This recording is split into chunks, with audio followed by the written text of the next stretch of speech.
Fala pessoal, eu sou Francis Marcos Oliveira e você está no meu canal Universo Particular.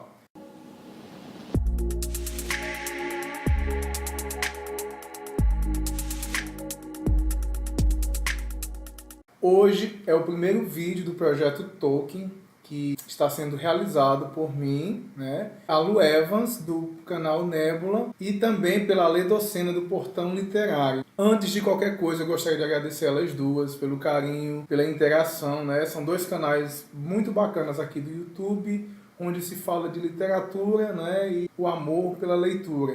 Decidimos falar sobre o Tolkien porque tanto a Lu Evans como a Ledocena, elas têm uma história assim, de admiração pelo autor, Ambas são escritoras, já publicaram muita coisa por aí. E eu sou um iniciante, nessa área e também um admirador do Tolkien, gente. Gosto muito assim dos filmes, da fantasia, do mundo que ele criou, a Terra-média. Realmente tenho muita admiração pelo Tolkien. Decidi falar sobre a história de Kullervo, essa história que é uma mitologia trágica, uma tragédia, que o Tolkien vai contar a história do Kullervo. Essa obra, gente, ela dá início à ficção de Tolkien. Ele foi uma das primeiras obras que o Tolkien começou. Essa, na verdade, é a sua primeira obra ficcional. Ela é baseada no Kalevala, do folclore finlandês. Daqui a pouco eu vou explicar um pouco mais sobre isso. Os estudos do Tolkien, do Kalevala, tiveram início em 1911, foi quando ele teve o primeiro contato com o Kalevala, essa mitologia finlandesa.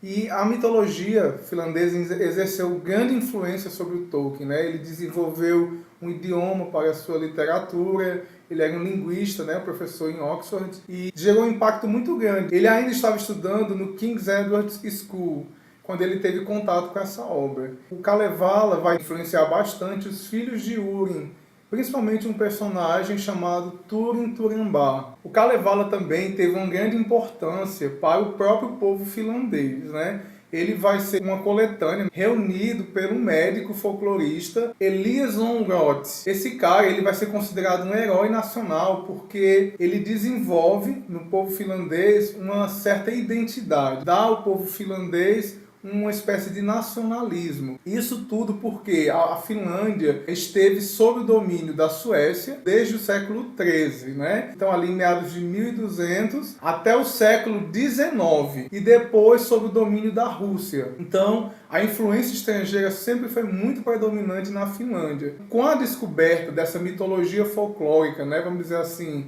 desses cânticos folclóricos do povo finlandês, isso gerou uma espécie de paixão pela cultura do próprio povo, As pessoas ficaram muito contentes em ter ali algo que representasse sua própria cultura. Então, essa mitologia tardia do povo finlandês, que fez desse médico, chamado Elias, praticamente um herói nacional, inspirou o Tolkien também a desenvolver sua própria mitologia, porque o Tolkien acreditava que a mitologia inglesa era muito pobre, era um povo que não tinha sua própria mitologia. Então ele decide escrever as suas histórias fantásticas nesse intuito de dar ao povo inglês o seu mito. Vale lembrar que o idioma finlandês ele também gerou um grande impacto no Tolkien. Esse idioma é considerado um dos idiomas mais difíceis de se aprender. Ele é um idioma muito musical e impactou de fato a vida do Tolkien. Ele tentou aprender sozinho o idioma, ele mesmo confessa que não foi tão bem sucedido na sua empreitada, pela dificuldade desse idioma. Acredita-se que o Tolkien deu início à escrita desta obra em 1912 a 1916, antes da Primeira Guerra. E ele teria interrompido por causa da guerra, e é uma obra inacabada também. Ela se dá em forma de prosa e poesia. Nesse livro nós já vamos ver assim muito da escrita do Tolkien, aquilo que ele faria futuramente, nas suas obras, como o Hobbit, que também temos verso, temos prosa, no Senhor dos Anéis também, que tem cânticos, tem poesia. Então aqui já é um prenúncio da escrita do Tolkien. Então muito do estilo narrativo do autor já é condensado aqui nessa obra. Todavia, podemos dizer também que ao mesmo tempo a narrativa de Kullervo ela destoa muito daquilo que o Tolkien fez, porque é uma história extremamente sombria, é uma história com drama familiar, assassinato, incesto, suicídio. Então é uma história muito pesada. E o Tolkien, em um dos seus ensaios aqui no livro, ele diz que o que chamou a atenção, né, na mitologia finlandesa, no folclore finlandês, foi exatamente essa barbárie, essa selvageria dos contos, né? É uma coisa bem tribal mesmo. E quando você lê o Kullervo, a poesia, ela meio que disfarça toda essa violência. Mas é notório esse lado sombrio do conto. Então, só para exemplificar o espanto que o Tolkien teve, né, quando ele se deparou com essa violência, com essa selvageria do Kalevala. Ele diz aqui na página 102, seja como for, assombro e um pouco de perplexidade foi o que experimentei quando me deparei pela primeira vez com Kalevala. Atravessei o abismo entre os povos da Europa que falam indo-europeu e o reino menor dos que, em cantos esquisitos, ainda se agarram às línguas meio esquecidas e às lembranças de dias passados. A novidade me preocupou, empacando em trechos deselegantes devido à falta de jeito de uma tradução que não superara em nada as dificuldades peculiares de sua tarefa. Então aqui o Tolkien tanto fala sobre a sua dificuldade com o idioma, como também sobre a sua perplexidade com a violência do que é narrado no Kalevala. Na página 104, o Tolkien continua dizendo: a terra dos heróis pode mais a miúde ser comparado não à altiva dignidade e coragem, à nobreza de mente e corpo de que falam as grandes sagas. Porém, o singular e o estranho, o irrestrito, o grotesco, não são apenas interessantes, mas valiosos. Representam alguns dos interesses e atrações eternos e permanentes dos homens. Nem sempre é necessário expurgá-los completamente para atingir o sublime. Podemos ter nossos gárgulas em nossa nobre catedral, mas a Europa setentrional perdeu muita coisa por tentar demasiadas vezes construir templos gregos. Então ele vai comparar aqui a narrativa finlandesa com os outros mitos advindos da Europa.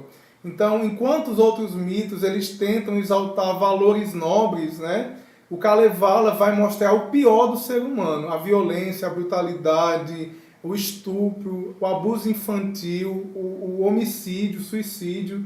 Então isso impactou muito o Tolkien. Vale lembrar o próprio contexto histórico que o Tolkien estava vivendo, de guerra, né, de morte, muitos jovens morrendo ali. Então, com certeza, o próprio contexto histórico motivou o Tolkien a se aprofundar mais nessa temática. Outra vez, o Tolkien ele vai analisar uma característica muito peculiar do Kalevala, que é a descontinuidade do texto. Então, muitas vezes, o cantor que está narrando os fatos, ele fala sobre uma ursa, né, na floresta, e depois, a seguir, ele não diz que é uma ursa, ele já diz que é outro animal, por exemplo.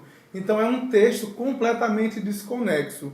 Porque muito provavelmente o que os trovadores queriam eram, através do canto, das rimas, né, contar essas histórias. Não necessariamente que elas fossem coerentes e que tivessem continuidade. Para finalizar esse primeiro vídeo, eu achei muito interessante conhecer um pouco essa mitologia finlandesa, né? A gente conhece tão pouco desses países. A religião, a fé deles, uma fé primitiva, o paganismo, praticamente você conhece esse paganismo. Em outro vídeo eu falei sobre as minhas impressões de leitura. Eu gostei desse livro, porém o que eu mais gostei foram dos ensaios, né? A introdução é muito boa. Existe um ensaio aqui falando sobre o contato do Tolkien com Kalevala. Depois, o próprio Tolkien, no ensaio, ele vai falar como foi isso, né? Essa influência do Kalevala para ele. Gostei mais dos ensaios do que da história em si. Então tá aí, pessoal. Eu espero que vocês tenham gostado desse vídeo. Se você gostou, deixe o seu like aqui embaixo, seu comentário se você já leu. Beijo no coração e até a próxima. Valeu!